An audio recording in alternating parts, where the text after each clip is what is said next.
ఈరోజు చాలా పవిత్రమైన రోజుగా అనుభవం చేసుకోండి.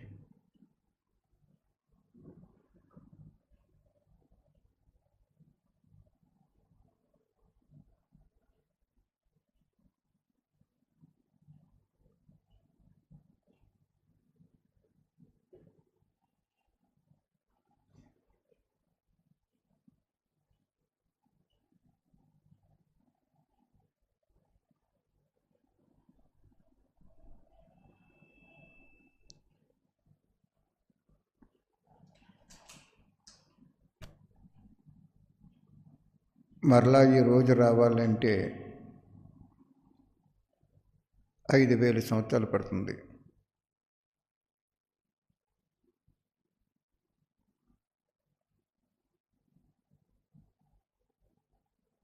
కాబట్టి ఈరోజు నా ఆత్మోన్నతి కోసం, విశ్వ కళ్యాణం కోసం, విశ్వ నవనిర్మాత శివ పరమాత్మ నుండి మన బిందురూపి ఆత్మకి ప్రవాహంలా ఒక దివ్య దైవశక్తి వస్తున్నట్లు అనుభవం చేసుకోండి.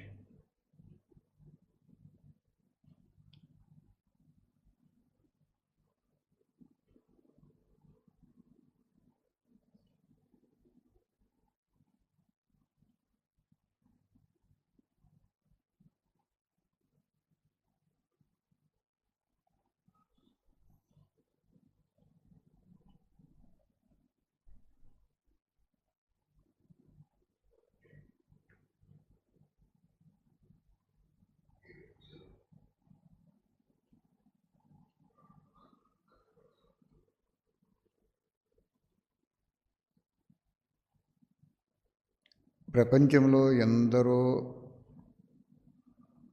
భగవంతుడు వస్తారు, ధర్మాన్ని స్థాపన చేస్తారని ఎదురు చూస్తున్నారు.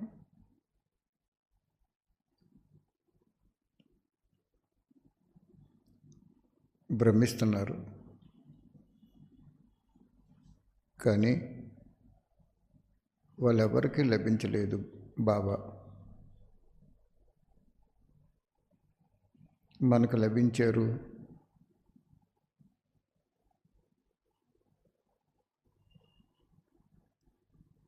మరి వాళ్ళకు లభించేలా మనం చేయాలి. అనుభవం చేసుకోండి.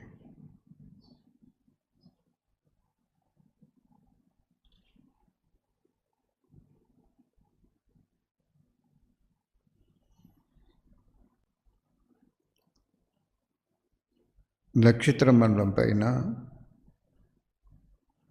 సైన్సు సాధనాలు వెళ్ళలేనంత దూరంలో పంచతత్వాలు అతీతమైన ఆ పరంధామంలో బంగారు రంగు గల నిరంతరము ప్రకాశిస్తున్న రాత్రి పగలైనటువంటి ఆ స్థానంలో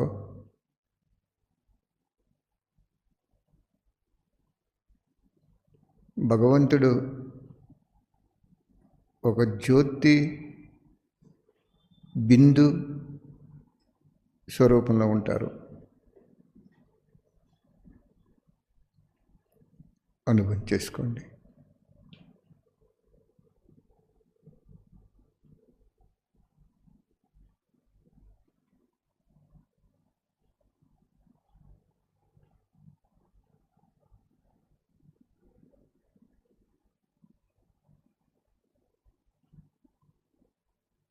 ఆ జ్యోతిబిందు స్వరూపుడైన శివ తండ్రి నుండి మన ఆత్మకి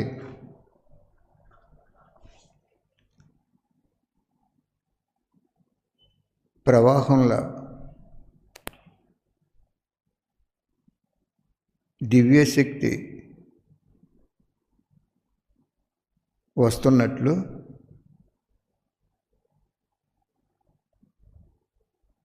అనుభవం చేసుకోండి.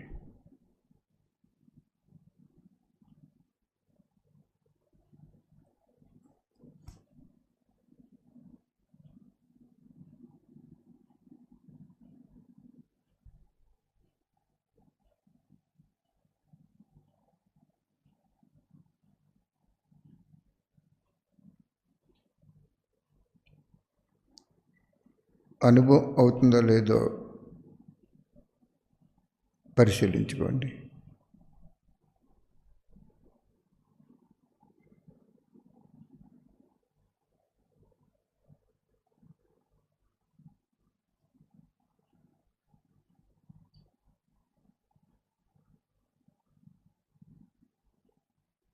ఏకాగ్రత అనే దీక్షలో కూర్చోండి.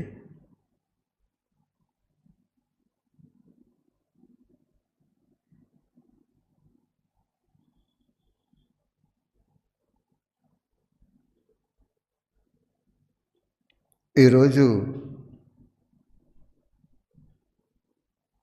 శివపరమాత్ముడు శంకరుడు రూపంలో మూడో కన్ను తెరిస్తే విలయతాండం జరుగుతూ వినాశనం జరుగుతుందని భక్తిలో మనం తెలుసుకున్నాం. దాని యొక్క ఆధ్యాత్మిక రహస్యాన్ని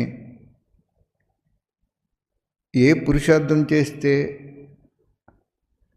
శివుడి యొక్క ప్రతిరూపం మనకి లభిస్తుంది,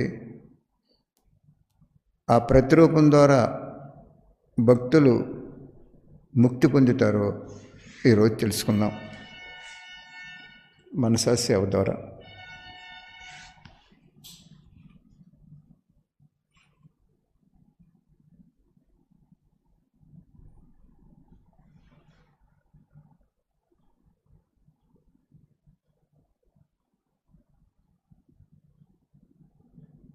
మళ్ళీ ఒక్కసారి అనుభవం చేసుకోండి.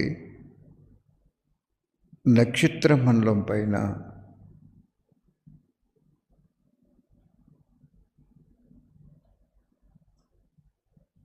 జ్యోతి స్వరూపంలో, బిందు స్వరూపంలో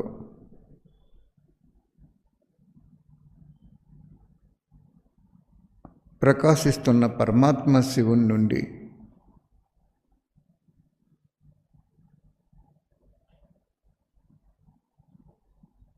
మన ఆత్మకి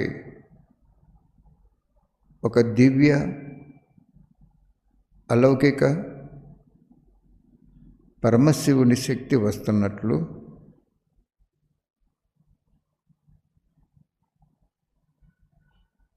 అనుభవం చేసుకోండి.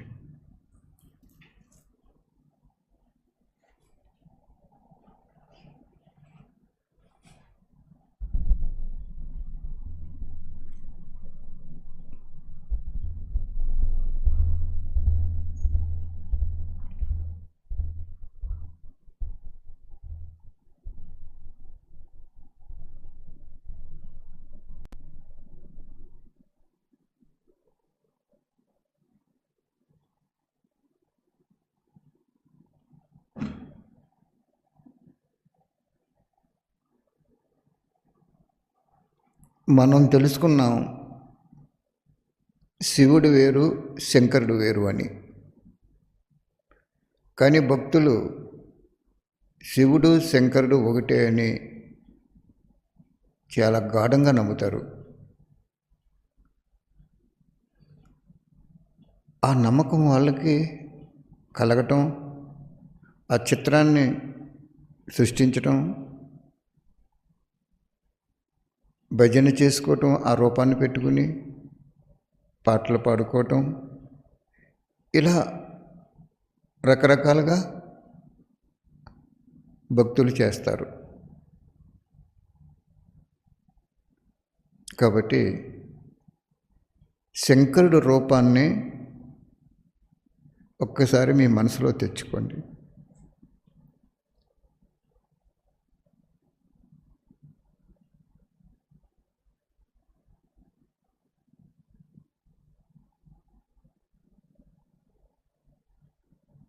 శంకరుడు అంటే అవ్యక్త వాణిలో బాబా ఏం చెప్పారో అదే కావాలి మనకి.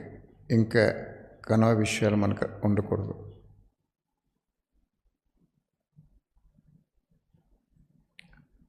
ఏం చెప్పారు బాబా?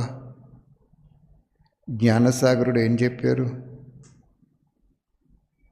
అశరీరి తపస్సి మూర్తి శంకరుడు అని చెప్పారు.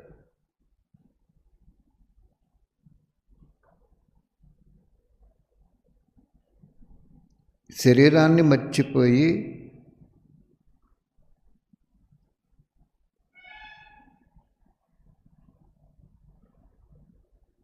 తపస్సు చేసుకునేటువంటి వారే శంకరుడికి గుర్తని చెప్పారు బాబా. అశరీరి తపస్సి మూర్తి అని.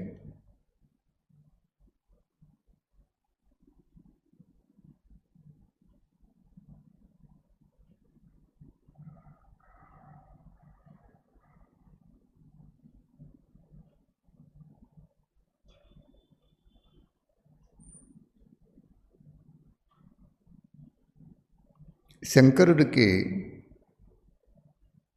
తలపై నుండి గంగ భూమి మీదకి ప్రవహిస్తున్నట్లు, ఆ నీరు ఎన్నో పంట పొలాలకు వెళ్ళి సస్యశ్యామలంగా భూమి తయారవుతున్నట్లు ప్రతీత ఉంది.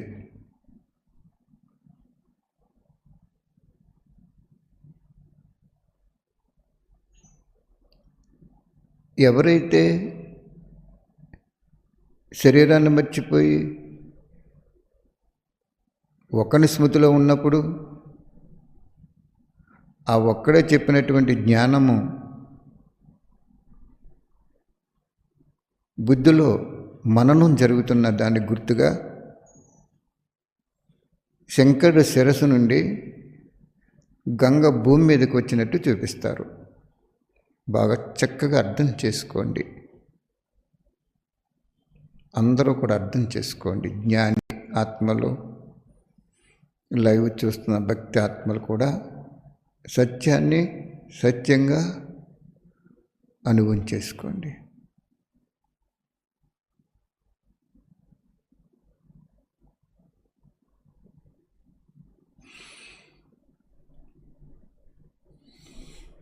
అంటే అతను తపస్సు చేసుకునేటప్పుడు శరీరాన్ని మర్చిపోయి మధువనంలో దాతి శరీరంలోకి వచ్చి చెప్పిన వాక్యాలు మధ్య మధ్యలో మననం చేసుకుంటారు. దానికి గుర్తుగా అక్కడ గంగను చూపించారు భక్తులు.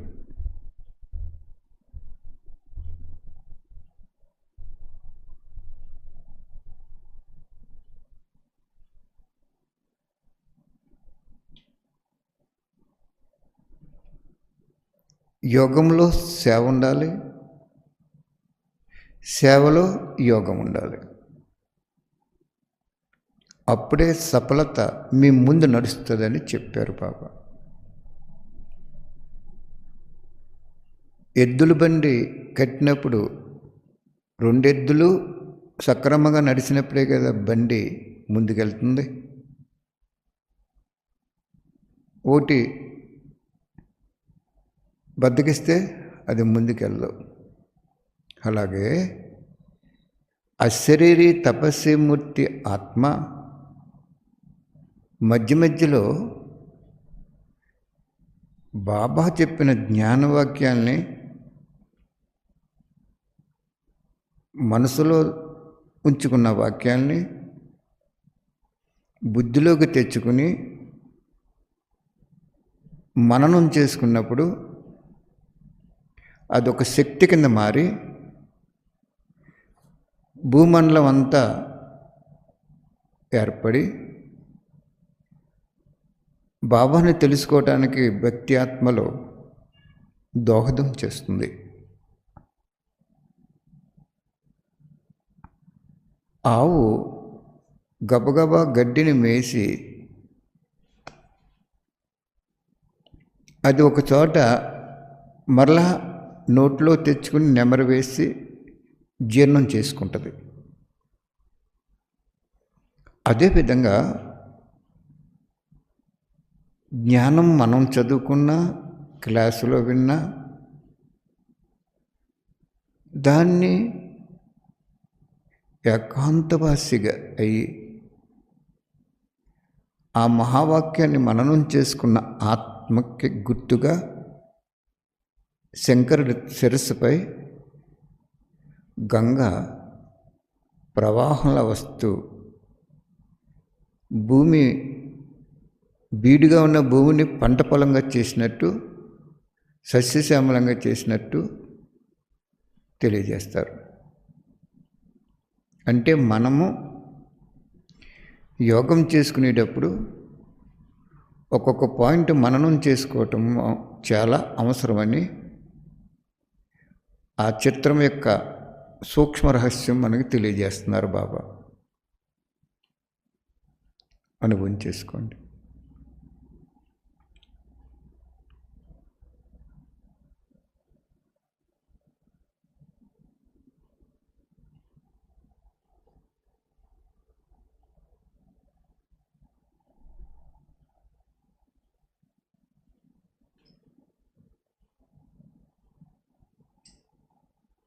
శంకరుడి మెడలో పాములు ఆరంగా చుట్టుకుని ఉన్నట్టు చూపిస్తారు.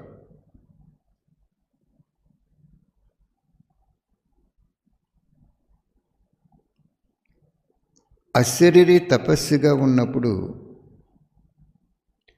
ఆత్మలో 63 జన్మల నుంచి వికారాలు ప్రపంచంలో పాత్ర, జనన మరణ చక్ర పాత్ర అనుభవిస్తూ వస్తున్నప్పుడు ఈ సంగమయుగములో ఒక్కసారిగా కామము, క్రోధము, లోభము, మోహము, అహంకారము, ఈర్ష్య, పగ, ద్వేషం, బద్ధకం, భయం, ఇన్ని వికారాలన్నీ కూడా ఆరం కింద మారిపోతాయి. పాము సర్పాన్ని కంఠం దగ్గర చుట్టుకున్నట్టు చూపిస్తారు, మెడలో హారం కింద. సర్పం కోటేస్తుంది, కానీ అశరీరి శరీరాన్ని మర్చిపోయి తపస్సు చేసుకునే ఆత్మకి, తపస్సు అంటే ఒక్కడిలో లీనమవటం.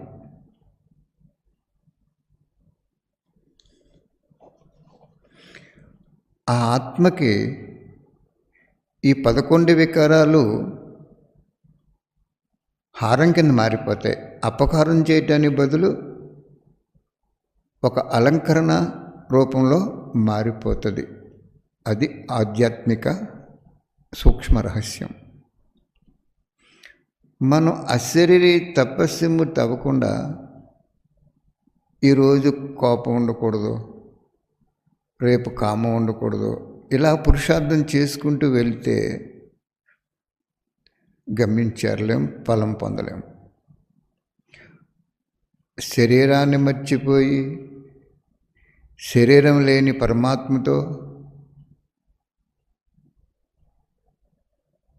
ఏకాగ్రతలో కూర్చున్నప్పుడు ఇవన్నీ మర్చిపోతామని దాని అర్థం. అలా ఉన్నామో లేదో అనుకొని చేసుకోండి.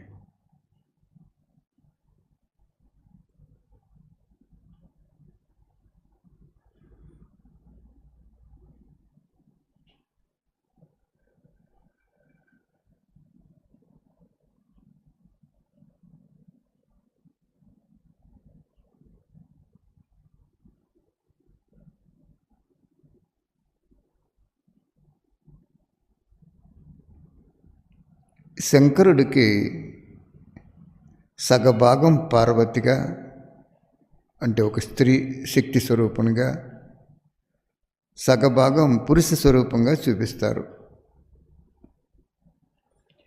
ఎప్పుడైతే మనం యోగంలో కూర్చున్నప్పుడు ఈ పాత దేహాన్ని పూర్తిగా మర్చిపోగలమా?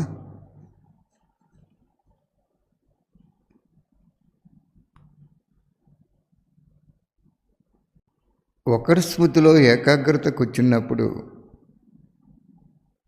శరీరాన్ని మర్చిపోయిన కారణంగా పరమాత్మలో ఉన్న సగం శక్తి ఆయనకి ఎంతో శక్తి ఉంటుంది. మనకి సగం శక్తి ఆయన ఇచ్చేసిన దాన్ని గుర్తుగా అక్కడ శంకరుడికి సగభాగము పార్వతి అంటే శక్తి స్వరూపిణి, పరమాత్మ శివుడి శక్తి ఈ అశరీర ఆత్మకి ఒక్క కార్యం ద్వారా ఇన్ని రకాల సిద్ధులు వచ్చేస్తాయి. అర్థమైందా? అలా మనం ఉన్నామా లేదో పరిశీలన చేసుకోండి, అనుభవం చేసుకోండి.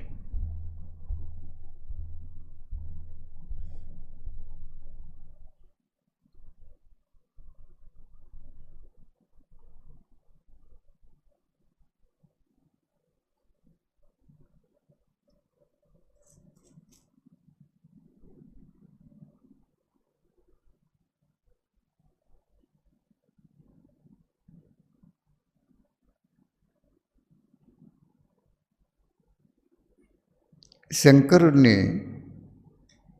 సిగపై చంద్రుని చూపిస్తారు.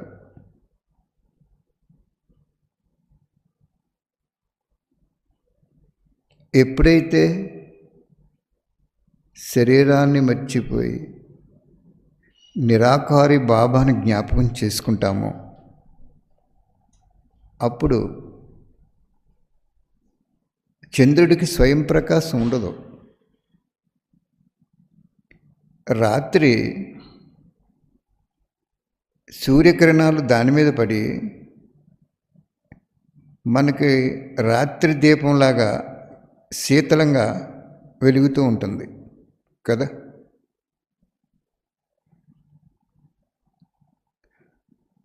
అంటే చీకటి అంటే అంధకారంలో ఉండే ఈ ప్రపంచంలో పరమాత్మ శివుడి యొక్క శక్తి కిరణాలు, మన ఆత్మకి శక్తి లేదు కానీ పరమాత్ముడిచ్చే శక్తి కారణంగా అట్టుడికిపోతున్న ఈ ప్రపంచంలో అశరీరి అభ్యాసంతో తపస్సు చేసినప్పుడు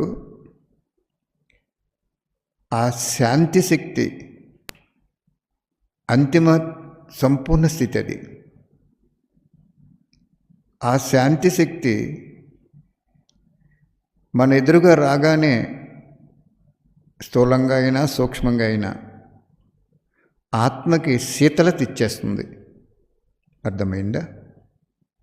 అందుకే అక్కడ చంద్రుని చూపిస్తారు. అశరీరి తపస్సు అనేది చాలా చాలా అభ్యాసము అవసరం.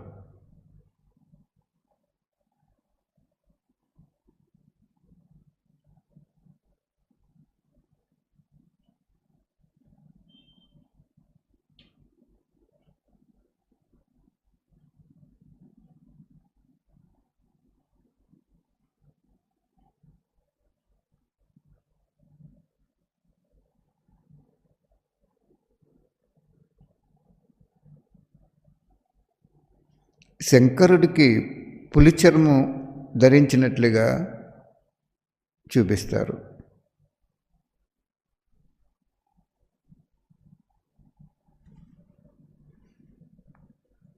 పులిని ఎవరైనా వేటాడగలరా? ఎదురుగుండా వచ్చి దాన్ని వేటాడగలరా? వేటాడలేరు. ఎప్పుడైతే మనం యోగం చేసుకునేటప్పుడు శరీరాన్ని మర్చిపోయే స్థితిని అశరీరిగా నిరాకారుణ్ణి జ్ఞాపకం చేసుకుంటామో, ఒక్కడి స్మృతిలో ఉంటామో, అతనికి ఈ ప్రకృతి దాసి అయిపోయిన దాన్ని గుర్తుగా ప్రకృతి విలయతాండం చేస్తుంది అంత్యంలో. అది బాబా చెప్పారు, అశరీరి తపస్యాత్మ ముందు 4 ఇళ్ళు అవతల వినాశనం ఆగిపోతుంది. ప్రకృతి కూడా స్వాగతిస్తుంది, విజృంభించడానికి బదులు స్వాగతిస్తుంది. మీ ఇంటికి శత్రువు వచ్చి మిమ్మల్ని అల్లరి చేయటానికి వచ్చినప్పుడు, మీరు తపస్సులో ఉన్నప్పుడు ఆ శత్రువు మీకు సాష్టాంగ నమస్కారం చేస్తాడు. అలాగే ప్రకృతి 5 తత్వాలు ఆ శంకరుడికి ఒక వస్త్రం కింద శరీరాన్ని అలంకరించబడుతుంది. అర్థమైందా? అనుభవం చేసుకోండి.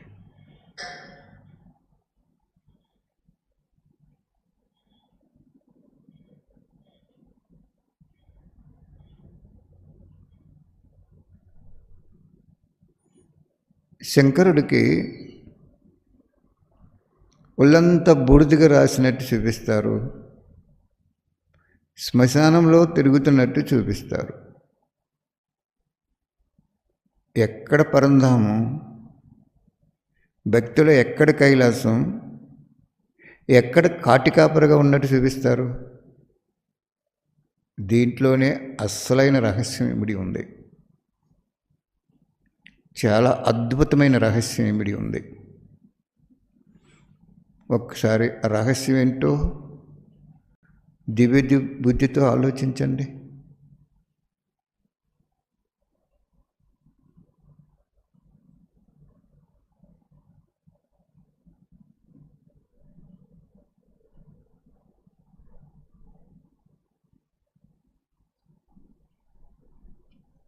ఎప్పుడైతే మనం శరీరాన్ని మర్చిపోయి తపస్సు ఒక్కడ స్మృతిలో కూర్చున్నామో,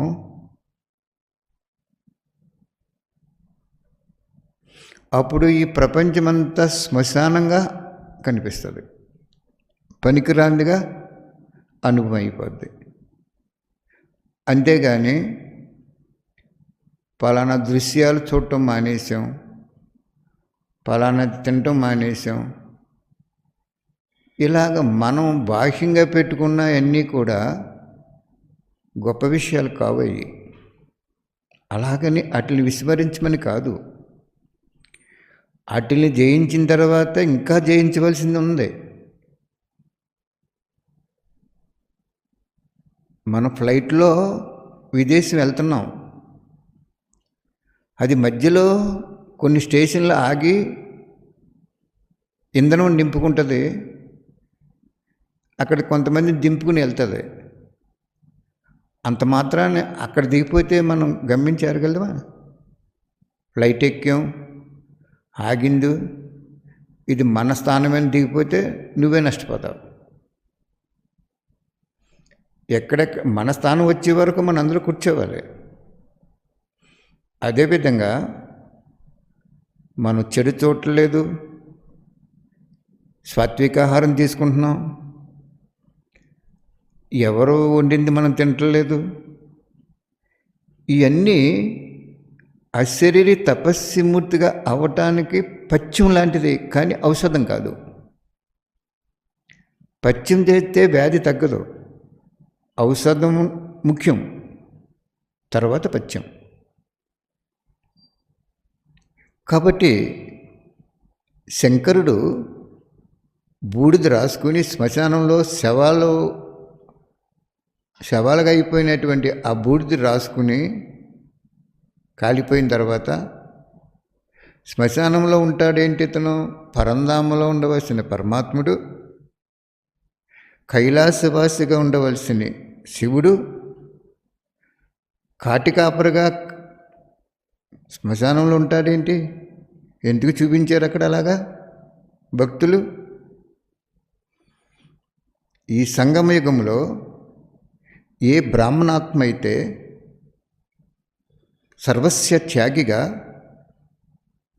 సంపూర్ణ తపస్విమూర్తిగా శరీరాన్ని మర్చిపోయి యోగస్థితిని అనుభవం చేసుకునే స్థితిలో ఉన్నప్పుడు ఈ పాత ప్రపంచం పనికిరాందిగా, శ్మశాన వాటికగా ఆ ఆత్మకు అనుభవం అయిపోతుంది. అంతేగాని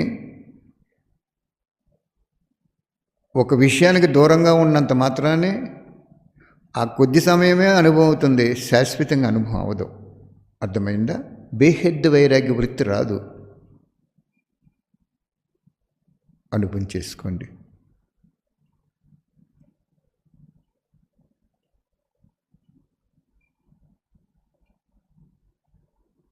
ఇలా ఉన్నామా లేదో మనం చెక్ చేసుకోవాలి. ఇప్పుడు ఇక్కడ ఈరోజు మనస సేవ మన మనసును అడగాలి. మన అమృత వేళ యోగం చేస్తున్నాం,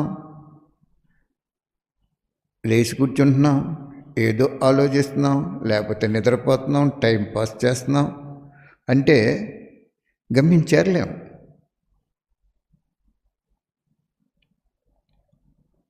కాబట్టి ఎప్పుడు ఎక్కడ ఎలా చేసినా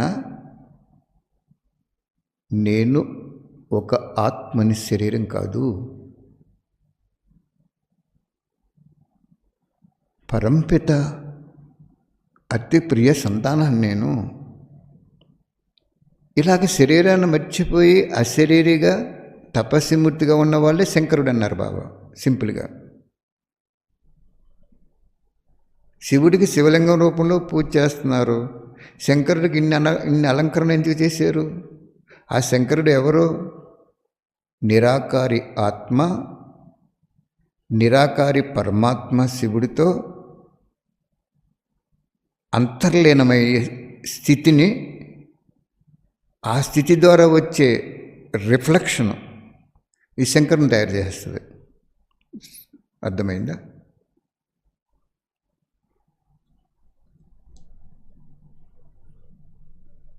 అనుభవం చేసుకోండి. ఆ స్థితిలో మనం ఉన్నామా లేదా, ఇన్ని లక్షణాలు మనకు వచ్చినాయా లేదా అనేది.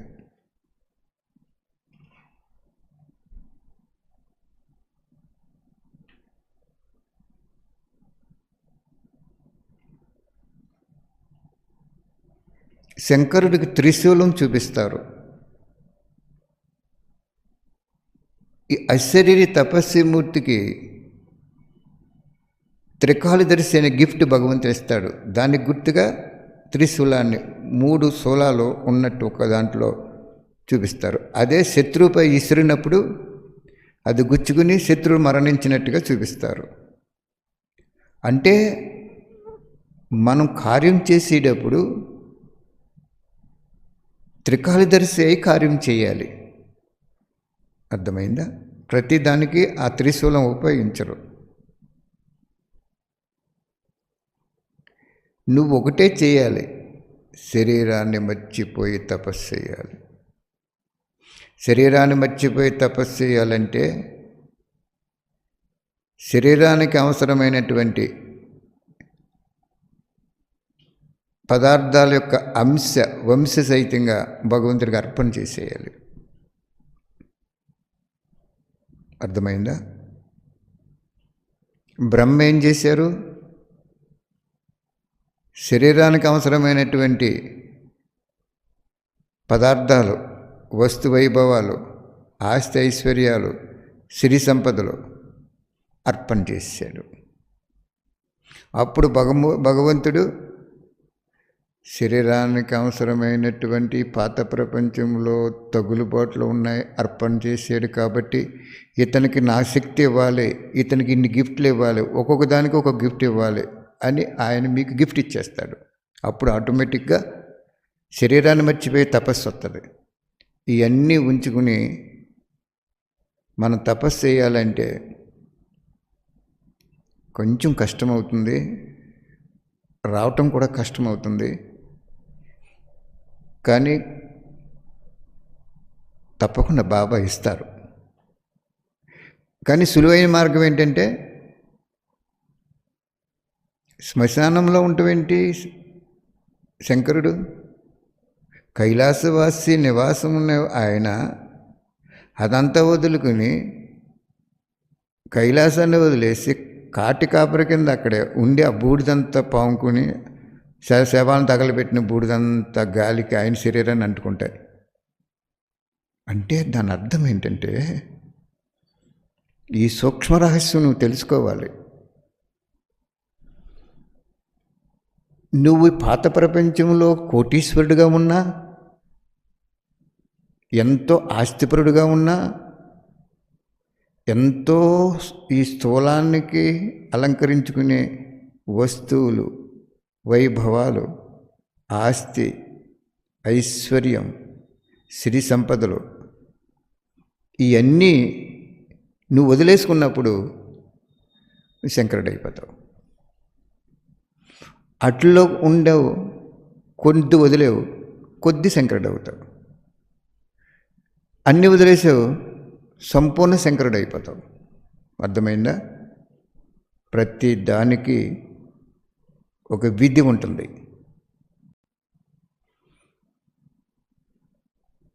కాబట్టి అనుభవం చేసుకోండి, ఆ స్థితిలో నేను ఉన్నానా లేదా.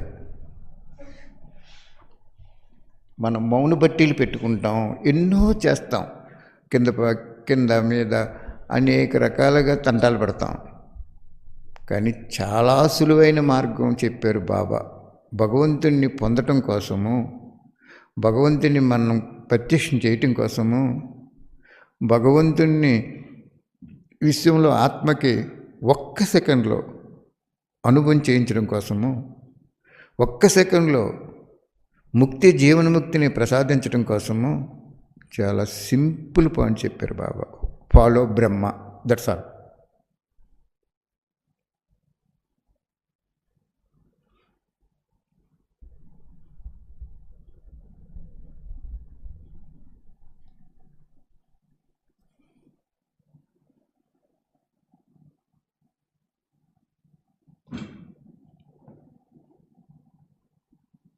కాబట్టి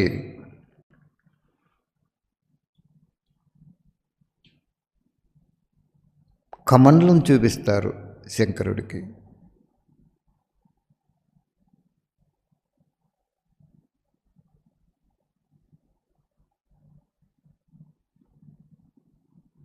శంఖం చూపిస్తారు శంకరుడికి. ఎప్పుడైతే శంఖం పూరించాడో, ఆ పూరించటం అంటే అశరీరి తపస్విమూర్తికి వినాశనం ఎప్పుడవుతుందో, ఎక్కడవుతుందో, ఎలా అవుతుందో స్పష్టంగా తెలిసిపోతాయి. అప్పుడు ఆయన పాదం అక్కడికి వెళ్తుంది. అర్థమైందా? శంకరుడు శంఖం ఊదినట్టు చూపిస్తారు.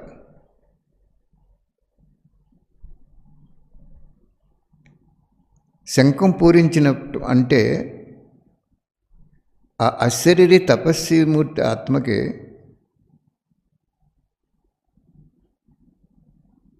ఎక్కడ ఎప్పుడు వినాశం జరుగుతుందో, పరమాత్మ శివుడి యొక్క ప్రతిరూపమే శంకరుడు. అంటే గిఫ్టుల ద్వారా అలంకరింపబడ్డాడు. కానీ శంకరుడు వేరు, శివుడు వేరు పక్కగా తెలిసిపోతుంది మనకి. పరంధామ నివాసి ఆయన, ఈయన ఇక్కడ శ్మశాన నివాసి. అంటే బ్రాహ్మణాత్మ సర్వస్య త్యాగిగా ఈ వస్తు వైభవాలు అలా బలి చేసినప్పుడు అశరీర తపస్విమూర్తి అయిపోతారు. అప్పుడు ఇవన్నీ భగవంతుడు గిఫ్ట్గా ఇస్తాడు. ఆ శంకరం పూరించుతూ త్రిశూలాన్ని చేతబూని భయంకరమైన నాట్యం చేసినప్పుడు విలయతాండం చేసినట్టు చూపిస్తారు. అంటే ఆ శంకరుడు యొక్క వైబ్రేషన్స్ 5 తత్వాలని కదిలించేస్తుంది, కబలించేస్తుంది. మహావినాశనంలో సహయోగం చేసేస్తుంది.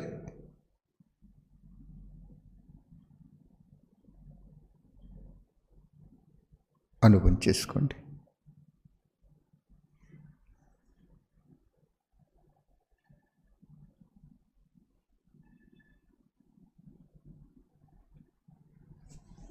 ఇంకా లాస్ట్ అదేంటి, శంకరుడు మూడో కన్ను తెరిస్తే పాత ప్రపంచం భస్మం అయిపోతుంది, చెడు భస్మం అయిపోతుంది, అధర్మం భస్మం అయిపోతుంది అని ప్రఖ్యాతి ఉంది. అంటే మనం ఆత్మస్థితిలో పూర్తిగా నిమగ్నం అయిపోయినప్పుడు ఆ భగవంతుడు మనకి ఈ స్థూలాన్ని అర్పణ చేసినప్పుడు, ఆ సూక్ష్మ శక్తులు మనకి ఇచ్చినప్పుడు ప్రపంచ వినాశనం అయిపోద్ది.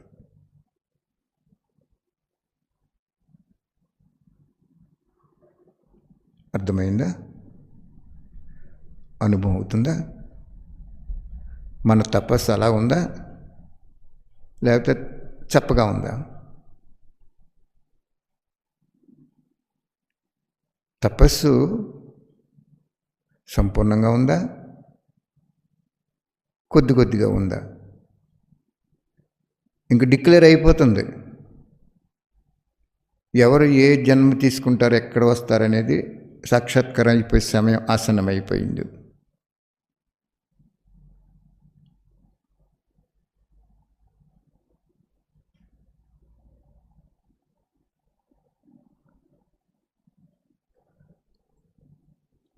కాబట్టి శంకరుడు శివుడు ఒకటే అని ఎందుకంటారంటే, బ్రహ్మబాబా అంత్యంలో ఆయనకి దగ్గు వస్తున్నప్పుడు జానకి దాది గారు అడుగుతారు, శివబాబా ఉంటారు శరీరంలో, శివబాబా నీరథమే కదా, ఆయనకి దగ్గు వస్తుందంటే బాబా ఏమంటారంటే, ఆ ఖాతాకు నాకు సంబంధం లేదు, ఈ శరీరం తీసుకున్నాను కాబట్టి దానికి అద్దె ప్రాలబ్ధ జీవితం అనేది ఇచ్చేస్తున్నాను, ఖాతా ఆయన పూర్తి చేసుకోవాలంటారు.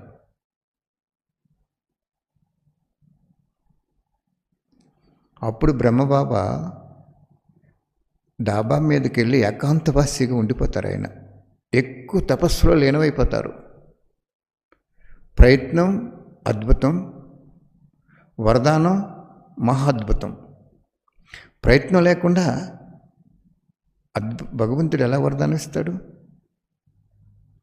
నామలో కూర్చున్నాం, నామ నీటిలోంచి ఎదరికెళ్ళాలంటే నావికుడు వెనకాల ఆ తెడ్డిని ఊపాలి. అదేవిధంగా బ్రహ్మ ఏం చేశారంటే, ఆయనకు కూడా తెలుస్తుంది. శివబాబు వచ్చినప్పుడు ఒక సెన్స్ ఆయనకు ఉంటుంది. అప్పుడు ఈ ఖాతా ఆధారంగా నాకు కొంచెం అనారోగ్యంగా ఉందా అని తీవ్ర స్మృతిలోకి వెళ్ళిపోయాడు ఆయన. ఇంకా మొత్తం మర్చిపోయాడు, మౌంట్ ఆబ్ని మర్చిపోయారు ఆయన. అప్పుడు దాదేలు షేవింగ్ అది చేసుకోకుండా ఆయన నిత్య జీవితం కార్యక్రమాలు కూడా తగ్గించుకున్నాడు ఆయన. అప్పుడు దాదేలు ఏం చేస్తారంటే, అద్దం తీసుకెళ్ళి ఆయనకి చూపిస్తారు. అప్పుడు ఆయన తేరుకుని, ఓహో నేను ఇంకా షేవింగ్ ఇటువంటివి చేసుకోవాలా అని స్మృతిలోకి వస్తాడు ఆయన. అంటే ఎప్పుడైతే బ్రహ్మబాబా శివబాబాని తెలుసుకున్న వెంటనే స్థూలం అనేది ఆయన శరీరానికి అవసరమైనటువంటి స్థూలమైనటువంటి వస్తు, వ్యక్తి వైభవాలు అమాయకత్వంతో అదృష్టాన్ని పెంచుకోవటం కోసం భగవంతుడే నా దగ్గరికి వచ్చాడు, అందరినీ వదిలేసి నా దగ్గరికి వచ్చాడని ముందు స్థూలాన్ని అర్పణ చేశాడు ఆయన. అర్థమైందా? ప్రపంచంలో ఎవరైనా ఉన్నారా? ఆయన తర్వాత అటువంటి వాళ్ళు ఎవరైనా ఉన్నారా? ఒకసారి పరిశీలించుకోండి. ఉంటారు, కానీ అంత సంపూర్ణంగా ఉండరు. ఎంతో కొంచెం దాచుకుంటారు. ఆ దాచుకోవడంలోనే బాబా మీద నిత్యము పర్సెంటేజ్ వచ్చేస్తుంది. అప్పుడు బ్రహ్మ ఆదిలో స్థూలం అర్పణ చేశాడు, అంత్యంలో సూక్ష్మశక్తి పూర్తిగా వచ్చేసింది ఆయనకి. శరీరం వదిలేటప్పుడు ప్రకాశ్ దాది గారు అంటారు, బాబా నేను డాక్టర్ని తీసుకురానా అంటారు. అప్పుడు బ్రహ్మ ఏమంటారు, సుప్రీం సర్జన్ ఉన్నాడు పైన, ఆయన ముందు వీళ్ళెవరు డాక్టర్లు అంటాడు. అంత స్థితికి ఎదిగిపోయాడు ఆయన. అంటే మూడో నేత్రం ఆత్మస్థితి, సంపూర్ణ స్థితి దేహాన్ని మరిపింపజేసేసింది, వ్యక్తులను మరిపింపజేసేసింది, వైభవాలను మరిపింపజేసేసింది. కాబట్టి ఆయన అంత స్థితిని పొందాడు. అర్థమైందా? ఈరోజు శంకరుడికి శివుడికి తారతమ్యం అర్థమైందా? ఆ శంకరుడు ఎవరు? ఆ శ్మశాన వాటికలో ఉండేవాడు ఎవరు? కైలాసాన్ని వదిలేసి కాటికాపరగా ఉండేవాడు ఎవరు? అశరీరి తపస్విమూర్తి. అనుభవం చేసుకోండి.